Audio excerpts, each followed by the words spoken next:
ಪ್ರಯೋಜನ ಇಲ್ಲ. ಹೊಗಳು ಭಟ್ಟರ ಮಾತನ್ನ ಕೇಳಬೇಡಿ, ನಮ್ಮಂತವರ ಮಾತನ್ನ ಕೇಳಿ ಅಂತ ಸಿದ್ದರಾಮಯ್ಯ ವಿರುದ್ಧ ಎಂಎಲ್ಸಿ ಎಚ್ ವಿಶ್ವನಾಥ್ ವಾಗ್ದಾಳಿ ನಡೆಸಿದ್ದಾರೆ.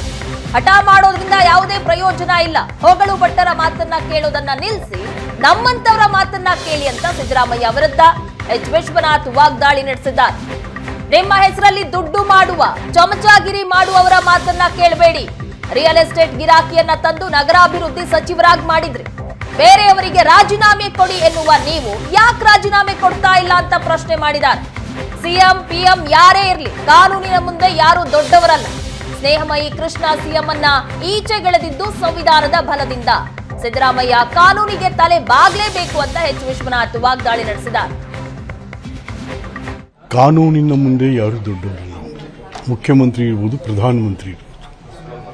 ಪ್ರಧಾನಮಂತ್ರಿ ಇಂದಿರಾ ಗಾಂಧಿಯವ್ರನ್ನೇ ಜೈಲಿಗೆ ಹಾಕ್ತು. ಕಾನೂನು, ಸಂವಿಧಾನ. ಹಾಗಾಗಿ ಇವತ್ತು ಸ್ನೇಹಮಯಿ ಕೃಷ್ಣ ಅಂತವರು ಕೋರ್ಟ್ಗೆ ಹೋಗಿ ಒಬ್ಬ ಮುಖ್ಯಮಂತ್ರಿನ ಈಚೆಗಳಿದ್ರಲ್ಲ, ಅದೇನು ಸಾಮಾನ್ಯನ? ಯಾವ್ದ್ರ ಬಲದ ಮೇಲೆ ಅದು ಈ ದೇಶದ ಸಂವಿಧಾನದ ಬಲದ ಮೇಲೆ ಆಗಿರುವಂಥದ್ದು. ಹಾಗಾಗಿ ಸಂವಿಧಾನಕ್ಕಿಂತ ಕಾನೂನಿಗಿಂತ ದೇಶದಲ್ಲಿ ಯಾರು ದೊಡ್ಡವರಲ್ಲ ಅಂತಕ್ಕಂಥ ಪ್ರತಿಪಾದನೆಯಾಗಿದೆ. ಹಾಗಾಗಿ ಸಿದ್ದರಾಮಯ್ಯನವರು ಕಾನೂನಿಗೆ ತಲೆಬಾಗಬೇಕು. ಕಾನೂನಿಗಿಂತ ಅವರೇ ಹೇಳ್ತಾರೆ, ಕಾನೂನಿಗಿಂತ ಯಾರು ದೊಡ್ಡವರಲ್ಲ ಅಂತ ಅವರೇ ಹೇಳ್ತಾ ಇರ್ತಾರೆ. ಸೊ ಹಾಗಾಗಿ ನಾನು ಇವತ್ತಿಗೂ ಹೇಳ್ತೇನೆ, ಸಿದ್ದರಾಮಯ್ಯನವರೇ ಮತ್ತು ಹಠ ಮಾಡೋದ್ರಿಂದ ಪ್ರಯೋಜನ ಆಗಲ್ಲ. ಹೊಗಳು ಭಟ್ಟರ ಮಾತು ಇವತ್ತು ನಿಮ್ಮನ್ನು ಎಲ್ಲೆಲ್ಲೋ ತೊಗೊಂಡು ಹೋಗ್ತಾ ಇದೆ. ನಮ್ಮಂಥವ್ರ ಮಾತು ಕೇಳಬೇಕು. ನಿಮ್ಮ ಹಲವಾರು ಜನ ಸ್ನೇಹಿತರಿದ್ದಾರೆ, ಆಪ್ತ ಮಿತ್ರಗಳಿಂದ ಅವ್ರ ಮಾತು ಕೇಳಬೇಕು.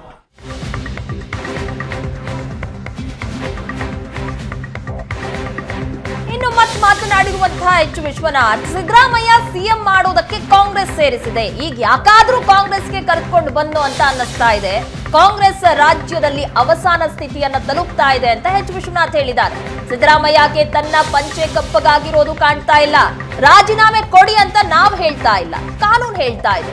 ಕಾನೂನು ಸಚಿವ ಎಚ್ ಕೆ ಪಾಟೀಲ್ ಅರ್ಥ ಮಾಡ್ಕೋಬೇಕಿದನ್ನ ಅಂತ ಎಚ್ ವಿಶ್ವನಾಥ್ ವಾಗ್ದಾಳಿ ನಡೆಸಿದ್ದಾರೆ.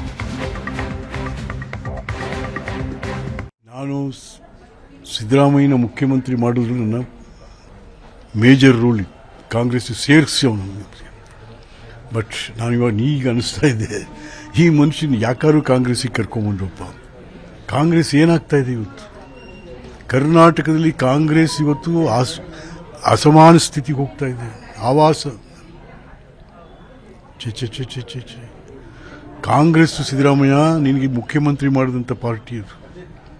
ನನಗೆ ರಾಜಕೀಯವಾಗಿ ಎತ್ತರಕ್ಕೆ ಆ ಪಾರ್ಟಿ ಕಥೆ ಏನಾಗ್ತಾ ಇದೆ ಇದೆಲ್ಲ ನೋಡಿದ್ರೆ, 16ನೇ ಲೂಯಿ ಅಂತ ಒಬ್ಬ ಇದ್ದ ರಾಜ, ಕಿಂಗ್, ಸ್ಪೇನ್.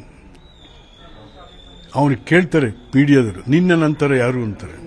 ಅವನೇನು ಹೇಳ್ದ ಅಂದರೆ, ನನ್ನ ನಂತರ ಜಲಪ್ರಳಯವಾಗಲಿ ಅಂತಾನೆ.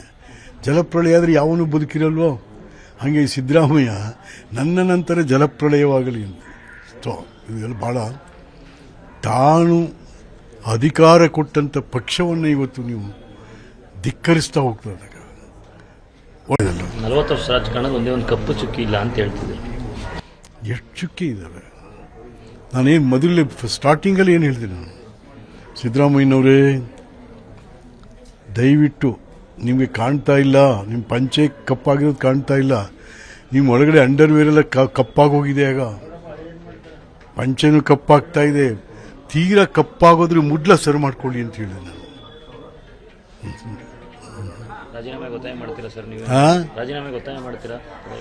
ರಾಜೀನಾಮೆ ಕೊಡಿ ಅಂತ ನಾನೆಲ್ಲ ಕಾನೂನು ಹೇಳುತ್ತೆ. 195 ಪುಟಗಳ ನಾಗಪ್ರಸನ್ನ ಅವರು ಜಡ್ಜ್ಮೆಂಟ್ ಹೇಳುತ್ತೆ. ಎಷ್ಟು ಚೆನ್ನಾಗಿ ಬರೆದಿದ್ದಾರೆ.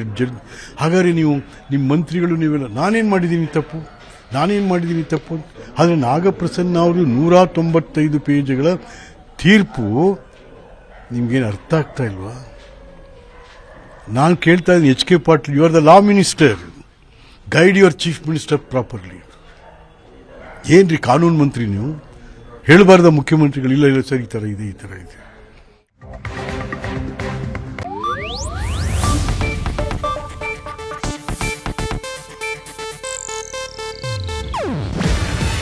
ಇದು ಏಷ್ಯಾನೆಟ್ ನ್ಯೂಸ್ ನೆಟ್ವರ್ಕ್ ಪ್ರಸ್ತುತಿ.